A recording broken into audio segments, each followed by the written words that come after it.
కేరళ రాష్ట్రంలోని వయనాడు వరద బాధితుల సహాయార్థం ఏఐటీసీ ఏఐఎస్ఎఫ్ ఆధ్వర్యంలో ఆదిలాబాద్ పట్టణంలో మంగళవారం విరాళాలు సేకరణ చేపట్టారు. ఏఐసీసీ జిల్లా ప్రధాన కార్యదర్శి సిరా దేవేందర్ నేతృత్వంలో పట్టణంలోని భుక్తాపూర్, నేతాజీ చౌక్లో తిరుగుతూ దుకాణ సముదాయాలు, వ్యాపారుల వద్ద ఈ విరాళాల సేకరణ చేపట్టారు. వయనాడులో జరిగిన వరద బీభత్సానికి అనేక మంది మృత్యువాత పడ్డారని, ఆ బాధితులను ఆదుకోవడానికి ప్రతి ఒక్కరూ మానవతా దృక్పథంతో స్పందించి ముందుకు రావాలని సిరా దేవేందర్ తెలిపారు. తోచినంత సహాయం అందించిన వారికి ప్రత్యేక ధన్యవాదాలు తెలిపారు.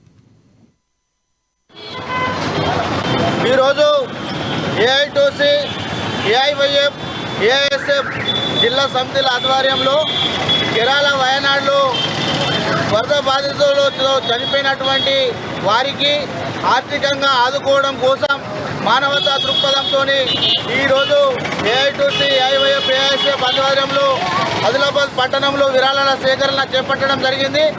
ఇది మా ఏఐటీసీ ఆఫీస్ నుండి వినాయక్ చౌక్ వరకు విరాళాలు సేకరిస్తూ రావడం జరిగింది. ప్రతి ఒక్కరు స్పందిస్తూ మానవత్వాన్ని చాటుకుంటూ వారికి తోచినంత సహాయం అందించడం జరుగుతుంది.